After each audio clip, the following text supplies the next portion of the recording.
Hi, welcome to Asia in Review at ThinkTech Hawaii. We now call it ThinkTech Asia, coming to you from Pioneer Plaza at downtown Honolulu. I'm your host, Hong Jiang. I'm an Associate Professor of Geography at University of Hawaii at Manoa. And my guest today is Mr. Bill Sharp, our resident expert on Taiwan and Asia. And our topic today is on Taiwan, a society divided. And Bill, thank you so much for coming back again. Well, you're welcome. Yeah, it's great to be here. Thank you very much for the invitation. So back in April, we had a session with you, interview with you. You were informing us about the Taiwan sunflower student movement. Right. And we look forward to hearing more about the aftermath of that. But let me just give you a little bit of an intro for those of you who just tuned in and haven't seen our previous session. So Bill Sharp is an Asia expert, author, and also former host of this very program, ThinkTech Asia, during 2008 and 2012. And Bill's experience with Asia started in 1968, and he has an expert knowledge on Vietnam, Japan, China, and Taiwan. In addition to hosting Asia in Review, he also wrote the Look East column on Asia for the then Honolulu Star Bulletin during 2005 and 2008, and those writings have culminated into a book that we'll talk about at the end of the program. And this summer, Bill is teaching a course on contemporary Taiwan at UH Manoa. So he also just came back from a research trip in Taiwan, so we're going to have a very rich content. Thank you very during much. This show. Thank you. So you went to Taiwan right after the sunflower student movement. Yeah, I got there right sort of at the tail end of the sunflower movement. Unfortunately, I couldn't get there a little bit earlier. I was unable to witness those large demonstrations, but I did get to speak to some students who had occupied the legislative chamber, the Lifa Yuan, the legislative yuan, or the parliament, whatever you want to call it. And that was an interesting experience. Actually, I had a very aggressive schedule when I was in Taiwan. I was there from April 14th to the 20th. I had about 16 appointments. Wow. During that time. I met a lot of really, really interesting people. I met with former ambassadors, Taiwan ambassador to the U.S., former U.S. ambassador to Taiwan. I met a number of government officials that worked in elections administration, the Anti-Corruption Bureau, and talked to lots of people with various political perspectives. I was supposed to have an appointment with Tsai Ing-wen, who is undoubtedly going to be the opposition party's presidential candidate next year. Unfortunately, that got canceled out at the last minute because there were some big events turning in the party that she needed to attend to. But I got to speak to a former cabinet minister who was in charge of economics. So that was not a bad token prize. So what was the focus of your research trip? Well, basically, I wanted to find out about the sunflower movement, get more information from people that are right on the scene about the sunflower movement and its implications. I also am looking forward to the 7-in-1 elections, the Qiheye Xuanzhu, which will take place in the end of November. And this will have a very, very large impact on the upcoming 2016 presidential and legislative elections. And then I wanted to get a better gauge on cross-strait relations, as well as, Taiwan's and America's relationship. And then another thing that always interests me is Taiwan's relationship with Japan. So I had a pretty very wide interest and very different kind of topics. Yeah, very different kinds of topics. Yeah. I had a very interesting meeting with the vice governor of the Bank of China, Taiwan. And of course, as I mentioned to you, I got to meet with Wang Dan, who, as you know, was one of the leaders of the June 4th movement in China. Let's talk about your experience with Wang Dan, because he, now today's June 3rd. I brought his card along with me because I thought you might like to see it. Yeah. I see. So tomorrow, June 4th, and Wang Dan was one of the prominent student leaders during the June 4th movement in '89. Right. So, Well, Wang Dan's citizenship with the People's Republic of China has been canceled. They refused to renew his passport. He's not allowed into China. His parents come and visit him in Taiwan every year. He's held a number of visiting professorships at various universities in Taiwan. He currently is at Tsinghua University, that's Tsinghua, Taiwan. University, which is it's one of Taiwan's leading universities. It's located in the Hsinchu area, right across from very close to the Hsinchu Science Park. He teaches a course called, you might guess, Contemporary China. you know, He's it's pretty interesting. candid. He's one of the very respected student leaders during the 1989 June 4th student movement.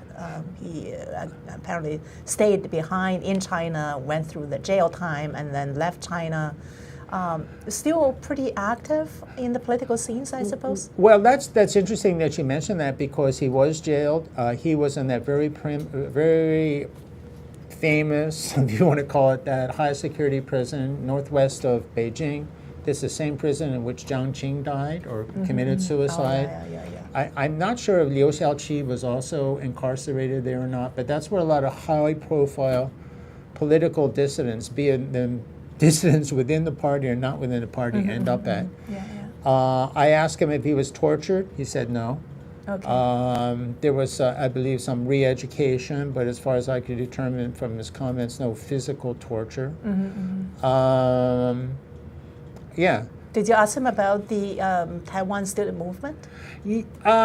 I asked him not so much directly about that, although I know he was interested in it, and I know that he and his friend, as you can guess, Wu Kaixi, were on the sidelines viewing it. They apparently have a very Wu close Kaixi is in Taiwan as well. Yeah, That's he is in interesting. Taiwan as well. And apparently they're very good friends, according to Wang Dan, and I guess they had such a an important event that they in their life that they shared together. How could That's they be right. anything but good friends? What I did ask him was, okay, you've been here in Taiwan for a while, observing things. Is Taiwan a relevant model for democratic development in China? And his answer was a little bit surprising to me, and he said no. And so I was a little bit taken aback by that, and I said, well, why? And he said, well, when Taiwan was democratizing, there was a lot of American pressure on Taiwan to carry through with democratization. There is no such equivalent pressure on China to do such. That was a really interesting comment that he made. He felt, interestingly enough, that Taiwan's media was maybe a downside to Taiwan's democratization. In what way? Well, in the sense that maybe the media is a little bit too aggressive, a little bit too concerned with getting a story rather than confining itself to more factual situations. But I would have to say this. Yeah, sometimes I think I agree with him. I think you can see that in the press in Japan as well. They're a little too aggressive at times. And I'm not sure how I would address that situation in South Korea. But in Taiwan's case, the political system is out of balance, right? The KMT virtually controls the most important positions in Taiwan. And certainly they control the majority of seats in the legislature. And you need some kind of a balancer. And I think that the press, given all its faults, is somewhat of a balancer. It does bring some equilibrium to the system. And Taiwan, be it in economics or politics, is a society that's really out of balance.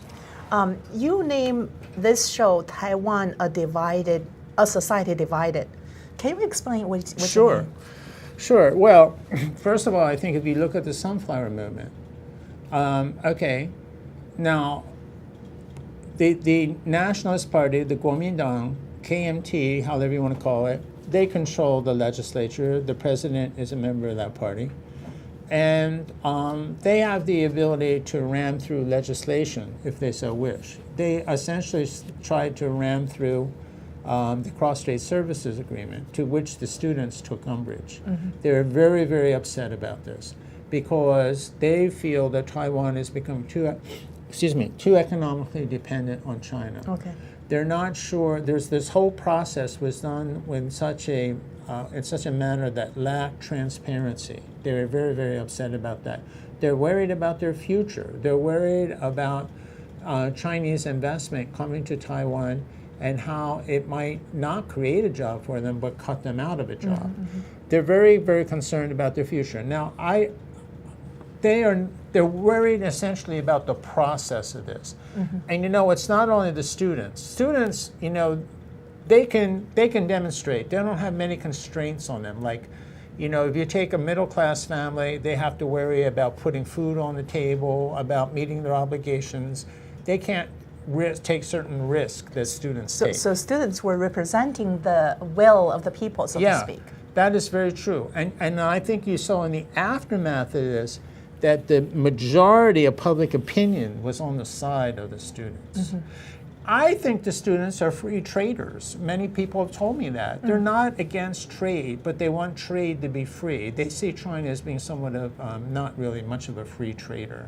They question some of the commitments that China has made to the World Trade Organization and whether China has really lived up to those. So they have a lot of concerns in that respect. I think that this sort of percolates through society in different ways, where you see perhaps Taiwan becoming a society where the big interests, the big businesses are getting all the benefits, and the little guys, the small and medium-sized enterprises are not getting the sort of benefits the big companies are getting, and these are the companies that are highly involved in cross-strait relations. Mm-hmm. I think that in a sense you can make a parallel here. If you look at mainland China, a lot of people would say, well, it's basically those folks who have vested interest in the state-owned enterprises, China's biggest companies. Okay, these are the elitists of China. They have a lot of influence and a lot of clout. Okay, Xi Jinping himself draws a lot of support from these folks, right? And just as he draws support from those folks, sort of Chinese royalty, right? Have these huge vested interests in the state enterprises. I think you see a phenomena like this in Taiwan evolving too. Mm-hmm. I think this is a very important thing to keep one's finger on. And I often think too, if you think about Chiang Kai-shek, right? Well, when he was running the mainland, his biggest support came from the Shanghai capitalists and also the landlords. Okay? Other people he didn't really care about. What happened to him? He ended up in Taiwan, right? And perhaps there is a lesson here for Taiwan is you really have to address the interest of all parties, just not the big companies. Mm-hmm. And I guess I don't see that happening. Now, to further answer your question, I think also that if you look back about the division of the societies in Taiwan, I was really taken aback this time in Taiwan, and I've been to Taiwan so many times, 25, 26 times, that the stark divisions in society that I saw. This group's over here, this group's over here. There's not much of a middle. Division in what way? Political, economic? And economic. Okay. And, the economic one, let's address that first. Taiwan is a society that's economically hollowing out. Mm-mm. Okay, so many industries have moved to mainland China where there's cheap labor, or other places in Asia where there's cheap labor. And what does that do? That hollows out the middle of Taiwan. It creates an increase in unemployment, and ultimately you have a disparity in the distribution of wealth. Well, certainly Taiwan is not the only society to experience this phenomenon in Asia. You can see it in Japan, you can see it in South Korea as well. But this is another factor that really motivates these students to protest, to let their voice be known. So in a way, that students' reaction to the trade agreement with China was almost like a lightning rod of many different kinds of problems that Right. Taiwan society Right. is facing. Right. And so when you visited there, that was after students left the legislature. Right. There was still plenty of police on the street, just kind of making sure things didn't, come back to life. And is there, I suppose, is there continued discussion in the society, both in the media and among the people, about these issues? Well, I think there are forces in the Nationalist Party that would still like to ram through this cross-strait services agreement. And their argument is, to look at the other side of the issue, is that we do not have this cross-strait services agreement with the mainland, we will be seen as an unreliable trade partner. We will not be able to effect a merchandise agreement. We will not be able to effect an arbitration agreement with the mainland. And it will make it very difficult for us to join TPP or even RCEP. But the truth of the matter is, many eminent economists, both in Taiwan and outside, say that is misrepresentation of the fact. Whether Taiwan has a cross-strait services agreement with China or not will not impede its entry into the TPP. So in other words, these kind of debates continues. These debates continue. After the student left the legislature. These debates continue. So I'm going to take a short break right now. Okay. This is ThinkTech Asia. I'm your host, Hong Jiang, and we've been speaking with Bill Sharp on Taiwan, a society divided. We'll be right back after this short break. I'm Jay Fidel. That's Sharon Moriwaki of the Hawaii Energy Policy Forum. And every Wednesday we have Hawaii, the State of Clean Energy. We've been doing it for some time now, and we have some fantastic guests on there, unbelievable guests who give us insight into what is going on in a very complex, sometimes very confusing, sometimes very disappointing area of progress in the state. So we love doing this. We love meeting them. We love talking to them. We love having their ideas out on the table. So maybe, just maybe, we can all make some sense of what's going on. Sharon, what do you think? I think that's absolutely correct. We enjoy ourselves meeting with all these people and hearing about the energy and the state of clean energy, and hopefully we advance clean energy for the state. So it's terrific. Join us. Okay, it's every Wednesday. Okay, Wednesday is Energy Day. Every Wednesday, 4 to 5 p.m. Hawaii, the State of Clean Energy, here on ThinkTech Hawaii. We'll see you there. I'm Jake. Hi, we're back. We're live. This is ThinkTech Asia. I'm your host, Hong Jiang. We've been talking about Taiwan, a society divided, basically trying to understand the aftermath of the sunflower student movement.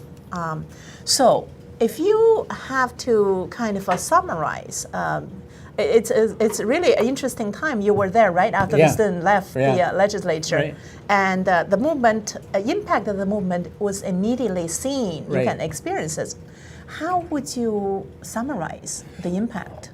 I think this is going to very much go against Kuomintang or KMT interests in the 7-in-1 elections. The 7-in-1 elections will have a profound effect on local level politics. It's focused on the mayoral positions throughout Taiwan, in Taiwan's largest cities. It's also focused on the Xinjiang positions, the magistrates in each of Taiwan's counties, city councils. It goes down to like village level and township level. So from top down to all these different levels. So you are saying that the student movement had basically stirred up this reaction to the Kuomintang that is going to result in the Kuomintang's loss of seats in the 7-in-1 election. I see that happening, yeah. And I think most people do too. Also, sort of another side effect was that, Xi Jinping has kind of been counting on Ma to move Taiwan in a way that's favorable to the mainland. And of course, I think he sees now that with the sunflower movement, that's just not going to happen, that he's pretty disappointed in Ma. Ma has really been angling for a meeting, a very high-profile meeting with Xi Jinping, perhaps at APEC in Shanghai this coming fall. That's not going to happen. I think he's sort of, Xi Jinping kind of rubbed salt into Ma's wound because shortly thereafter, James Sung, another, at least at one time, high-profile politician in Taiwan, also formerly of the Kuomintang, although he broke off and formed his own party called the Qinmintang, or People's First Party, he got a special meeting with Xi Jinping, very much in the aftermath of the Sunflower Movement. And a lot of people interpret that to mean that he was really pretty disappointed with Mao's behavior. Is Xi Jinping his trying actions. to show of his disapproval? Yes. Show his power. Yes. In terms of the Taiwan-China relationship over here. But I think this is also another very interesting thing happened is Xi Jinping and others in the mainland said, we really don't want to try to push through this cross-strait services agreement now because we realize that it will only create problems in Taiwan. In other words, I think they realize that people in Taiwan, for the most part, for the largest majority, are not really interested in unification with China. They want the economic benefits. They don't want the political connections. They don't want. They want the relationship with China to be limited to economics. And I say Xi Jinping and others said, this unification process with Taiwan, this is a long-term process. Now that's very interesting because it wasn't all that long ago. Xi Jinping was making a kind of a big deal of, this process can't go on forever. We have to have some result. He's really backed off from that.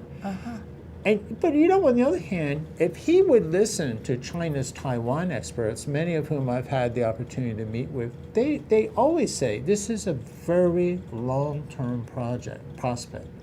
This is not going to happen right away. It's 20 years, maybe even more. We know that lots of people in Taiwan are not very enthusiastic about the mainland. We know they have a very close relationship with Japan. We know that there's a close relationship with America. We know that these societies have evolved in very different ways. If Xi Jinping, who's supposed to be sort of a Taiwan expert since he was the governor of Fujian province, or first secretary, right, would listen to these guys, or had listened to, maybe things would be a little different. On the other hand, maybe he does know that deep inside, but because of party rhetoric and party propaganda, he as the first secretary of the Chinese Communist Party can't go and say, hey, this process of Taiwan, this is a long-term thing. I just don't think he can say that publicly. In terms of the cross-strait relations, in addition to what you see, the mainland reaction to it, and Xi Jinping is trying to show his disapproval of Mao, anything else that you see is changing after the student movement?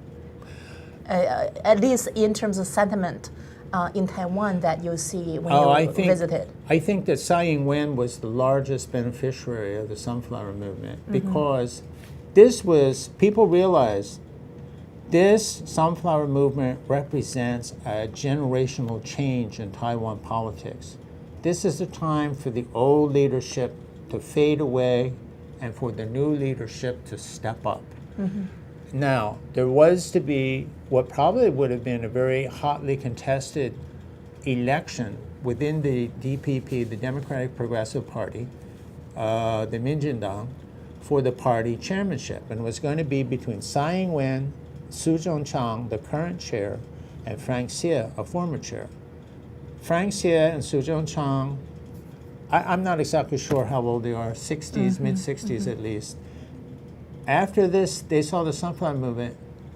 They said, we're not going to run for party chair, which essentially gave it to Tsai Ing-wen. Why did they decide to Because withdraw? they realized there's this change in leadership, that these people, these younger people, want new leaders.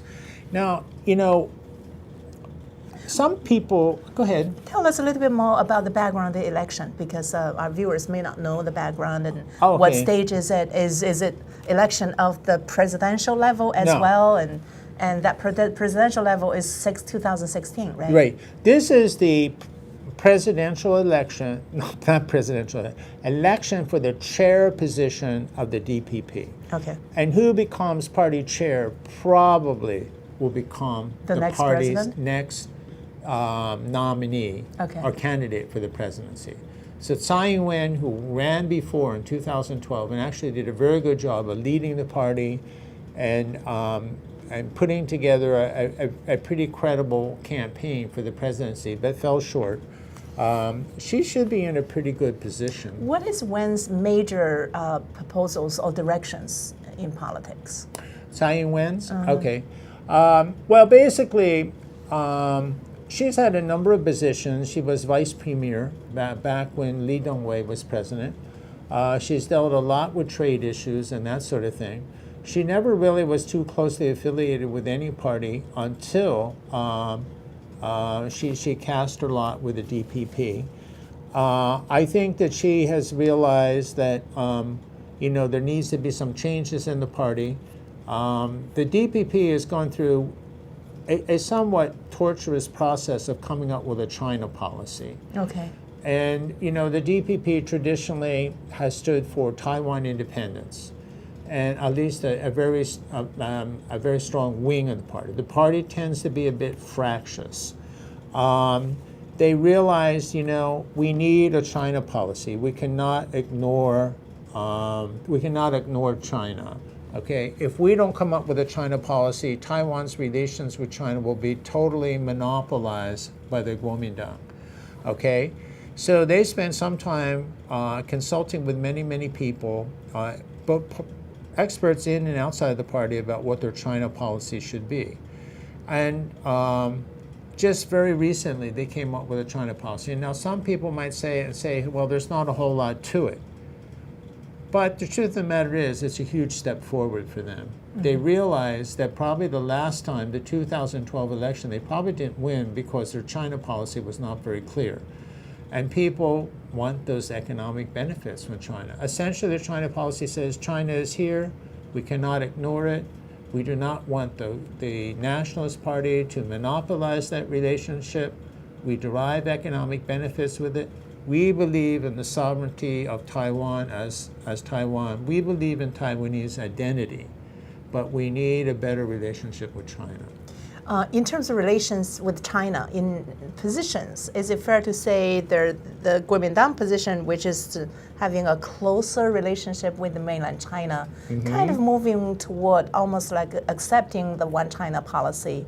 That's a very interesting question. And then there is this other pole that is advocating for Taiwanese independence. And then you have some in the middle kind of position. Yeah, that's true. Is it fair to lay it that way? Well, while I think that there is great division in Taiwan society, and I think everybody that you might talk to would say the same thing, I do see some encouraging signs. And the encouraging signs are, I think you see people, when we talk about Taiwan politics, we generally talk about the deep blue and the light blue. The deep blue means those people in the Nationalist Party who are very, very arch-conservative nationalist members. And then we have the light blue, which is sort of the more liberal-minded Nationalist Party members. And then we have the light green, who are the now we have more shade than before. You just have green and blue. Right. These are the more open-minded DPP members, and then we have the deep green. These guys represent hardcore Taiwanese independence interests. The DPP has gone through this rather soul searching and say, we're really like independent now. People don't recognize us as independent, but we're basically independent. So why keep pushing all this independence stuff? Because this will only make things difficult for us in terms of our relationship with not only Beijing, but also with Washington. And we need to get a China policy that essentially makes Beijing and Washington both happy, okay? And so we need to sort of tame down this Taiwan independence stuff, okay? Because we're really independent. Look at us, We do our own thing. Okay, we don't have diplomatic relations with a whole lot of countries, only 23, and most of them are pretty minor countries. But other than that, we have our tech grow offices all around the world, which are essentially like embassies. We have de facto consulates, 14 of them in the United States to be true, actually more than mainland China. And so we are independent. Why keep beating that drum? We need to think about other issues, new issues, how to get along with China, how to have China recognize us as Taiwan, as a sovereign entity, to recognize Taiwanese entity. And that's a huge bill right there. And we also have to keep Washington happy that we can, and convince them we can positively manage this cross-strait relationship with China. And many people say that's why they lost the last time. They couldn't convince Washington, or frankly, a lot of people in Taiwan, that the DPP could manage in a positive way that relationship across the strait. But what the point I was getting at is, I think you see some new middle ground in Taiwan politics forming up, and that is the light blue and the light green. I think they're sharing more and more common interests. These light blue, and I think a lot of people in the Kuomintang, they're just as concerned about maintaining Taiwan's sovereignty, Taiwan's sense of identity, as people maybe in the dark green. There's a lot of people in the Nationalist Party that are getting pretty annoyed with President Ma. President Ma is the chairman of the party as well as president, and there's a lot of pressure that's been put on them to support his ideas, although they don't necessarily support them themselves. And the deal is, if you don't support us, guess what? We will fine you. And if that doesn't work, we will cut off your re-election support from the party. So a lot of people, they're not taking this well. They don't like this kind of pressure. I think that's, but I think we do see some middle ground forming. And there was another very interesting event that took place this last week. Shi Mingde, he's one of the great figures of Taiwan democracy. He is a former head of the DPP, although he resigned from the party. He's an independent now. And while some people say, well, it's past his time, he's all washed up, I refute that notion. Because every time there's an election, people on all sides of Taiwan politics try to strike up a really good relationship with him. Well, he's just come out with an interesting idea. He's tried to put together a group of people from various political perspectives to create some ideas that will bring about a positive relationship with the mainland that's sort of bipartisan in nature, and also tame down some of the, how should we say, the hostility in domestic politics in Taiwan. That's a very interesting move. So hold your Very thought. interesting move, We're going to right. take a short break. Okay. This is ThinkTech Asia. We've been speaking with Bill Sharp about Taiwan, a society divided. We'll be right back after this short break.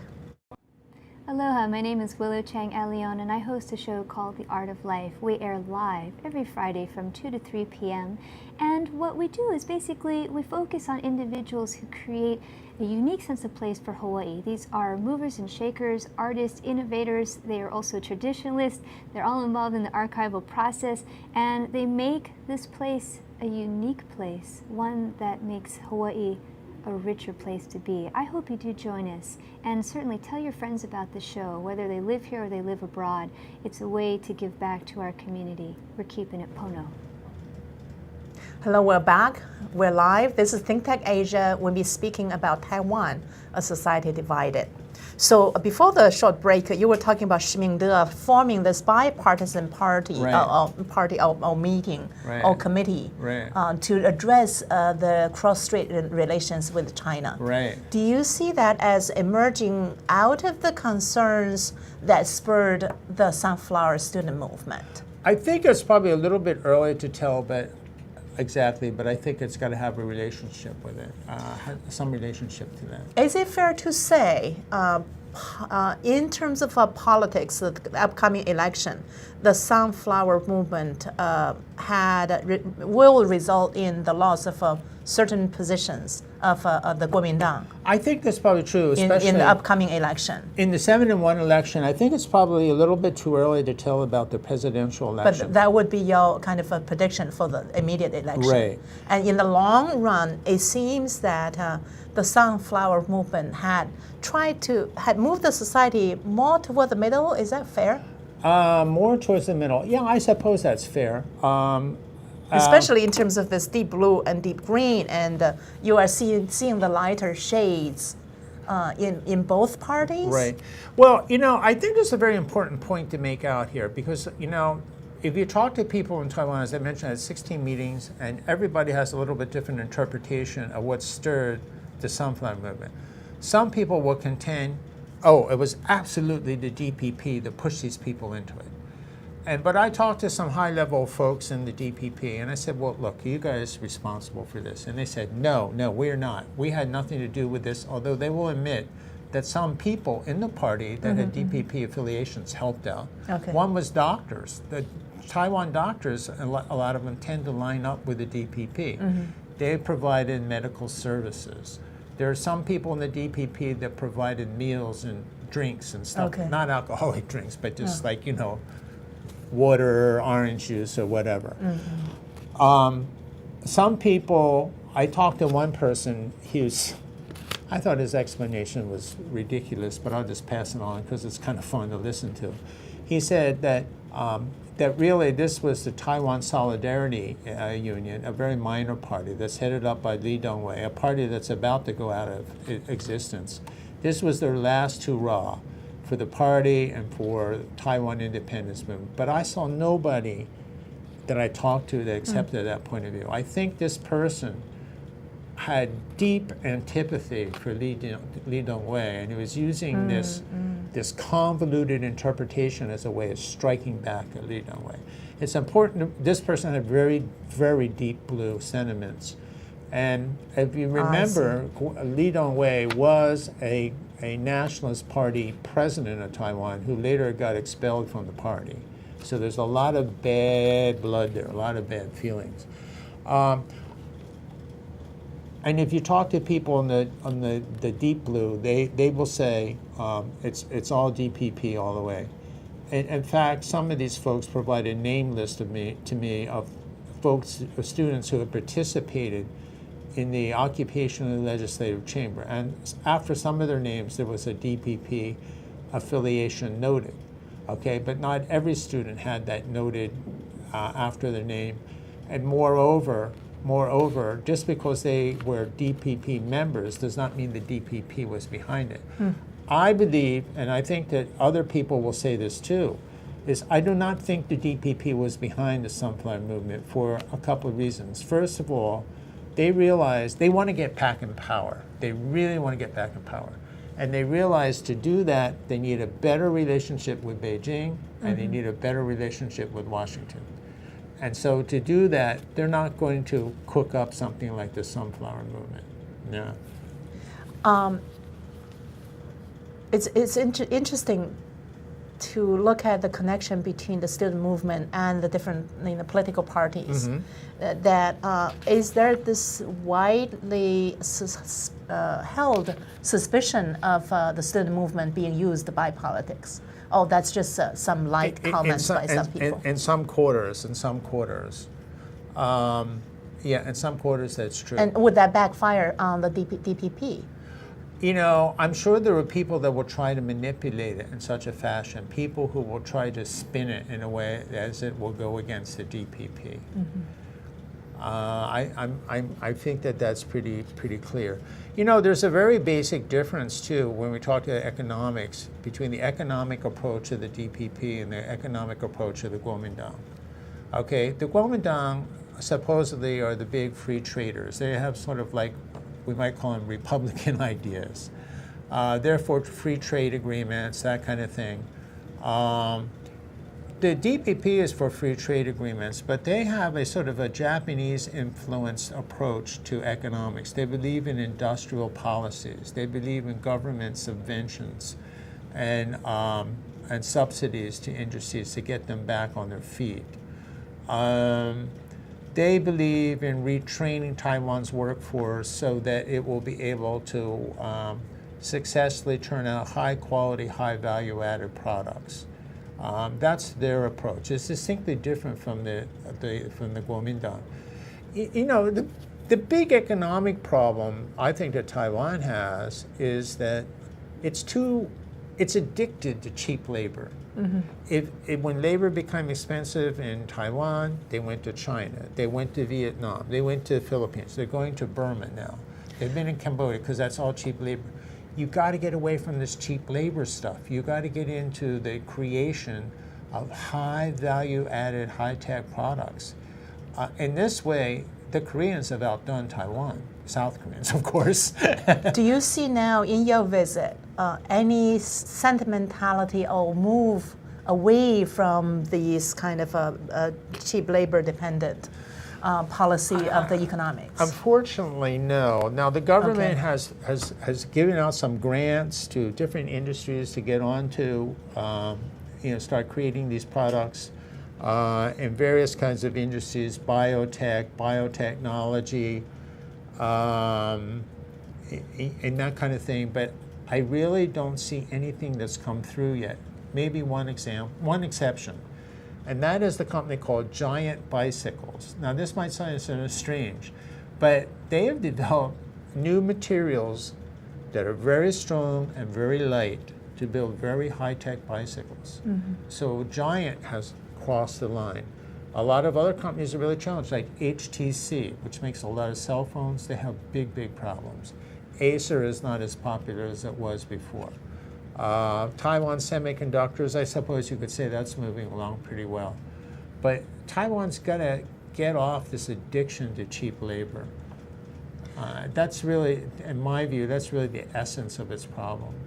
So in a way that right now you don't see the students' movement having a major impact on Taiwan's economic policy, especially of the Kuomintang in the next couple of years, which is still relying on this cheap labor, maybe still going back to the free trade with China. Yeah. Well, these students, I believe, do believe in free trade agreements, perhaps with other countries. I think it's probably fair to say they would like to balance, here comes that word balance again, balance out Taiwan's trading relationships around the world, just not have them be so dependent on China. There's one thing that I kind of wanted to mention, because it's a big concern of mine, frankly, is if we look back at Taiwan from the period of last July to the present time, it's been one very large demonstration after another. And some people said there were as many as like 500,000 people in the street at one time. I personally think that figure's a little high, but it was not insignificant. And Taiwan's a young democracy. Yeah. How much of these large-scale demonstrations can Taiwan take? Will it devolve into a Thailand? What's interesting to me is that the student movement occupying of the legislature yuan kind of resulted in a peaceful retreat, which is something that we all would hope. And I think that's a very positive sign. And I wonder what that's a you very feel interesting observation about the society, the mood of the society after the movement when you were there. Well, I think that's probably an ongoing argument. Some people would say, oh, well, maybe all these demonstrations are going to threaten stability. And I think some people in the U.S. government have that concern too. Yet on the other hand, other people say, oh no, this is all well and good. This advances the cause of democracy. This deepens the roots of democracy. I don't know, I guess it's just too early to tell. You had to go make another trip. Yeah, I have to go make another trip. Have you back and talk about Right. what's the mood of the society, because I think that's very important. You can feel it when you're there. Talking about the mood of the society, you wrote a piece that's published at Taipei Times called Taiwan Needs Positive Propaganda. Tell us about that. Well, let's be real honest here, and I brought this idea up to everybody I talked to. Taiwan has a great story to tell. This was a poor, backward place that was very authoritarian, okay? It was under martial law for a very long period of time. Military police had great power in civilian society. If you did something they didn't like, you got tossed into a military court and then tossed into a political prison. Taiwan used to have a lot of political prisons around the country. The most famous one, I guess it's the most famous one, is on this little island southeast of Taiwan. The closest big city is Taidong, and it's called Green Island, Ludao. There are 3 prisons there. One is for organized crime, one is for juvenile delinquents, and the other is for political prisoners. Okay, these were people that ran against the grain of the government. They advocated Taiwan independence. That was in the past, right? That was in the past. Today, it's a museum. Okay. Yeah, it's so a Taiwan very has interesting moved a place long to way, visit. but Yeah. still is internationally pretty much kind of tagged along with China, still seen as part of China or as a region, another region. Is that part of what you think Taiwan is not paid enough attention in the world, and even in Hawaii? You know, I know Well, you're teaching a course on. I on don't know Taiwan. if you say it's a region of China, because I don't think it wants to be seen as that. I mean, it takes, That's right. I'm but just it's saying overshadowed by China. Ambiguous position there. Yeah, it's very ambiguous. It's isolated. In Taiwan, I'm afraid, and people will tell you this in Taiwan, it's very inward looking. It's not very outward looking. Okay. It's very protectionist. It wants to be a member of the TPP, but you know what? If you want to be a member of the TPP, you have to break down a lot of your internal protectionism.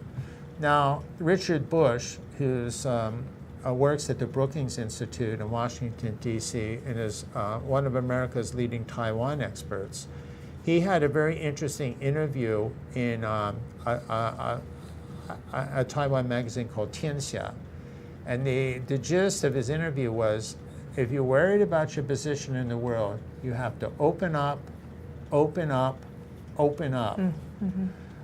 And this is very hard for Taiwan to do, especially when you have a president who has a public support rating of only between 9 and 13%. He doesn't have the political capital to exercise a little presidential authority. Interesting. If Taiwan really wants to be in the TPP, it's got to break down that protectionism. Now, the United States and Taiwan are having trade negotiations under what they call the TIFA, right? And perhaps that will lead to some more trade agreements between Taiwan and the United States. But, you know, that remains to be seen. Is it also true that, for example, you know, here in Hawaii, we also needed to have more programs to learn about Taiwan? And tell us about your course, summer course. Right. Well, my course is basically to introduce Taiwan to the general public or students at heart. I don't see many students on college campuses showing much interest in Taiwan these days. I think that's a real shame because Taiwan's got a great story to tell.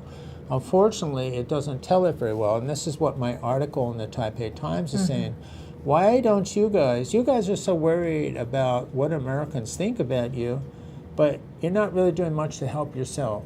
If we look at Israel, Japan, Germany, France, and now mainland China, they all have cable TV stations in the United States. That's right, yeah. Why don't you guys have one? Okay?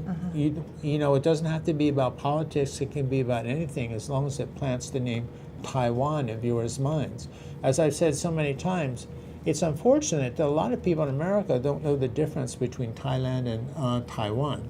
So Moreover, I think the responsibility is probably two ways. One is the Taiwan government needed to do more, people need to do more, and on our side, we need to learn more. And having you as a resident expert is helping us because I need to wrap up in 1 minute. Okay. I want to make sure.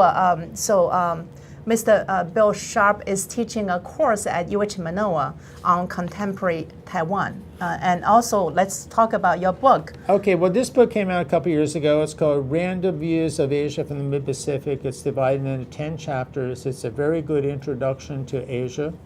It talks about some of the problems that perennially perplexed 10 different countries in Asia. Some people, the reviewers, have been a number of reviews done on it, and say that it's very objective and also perceptive.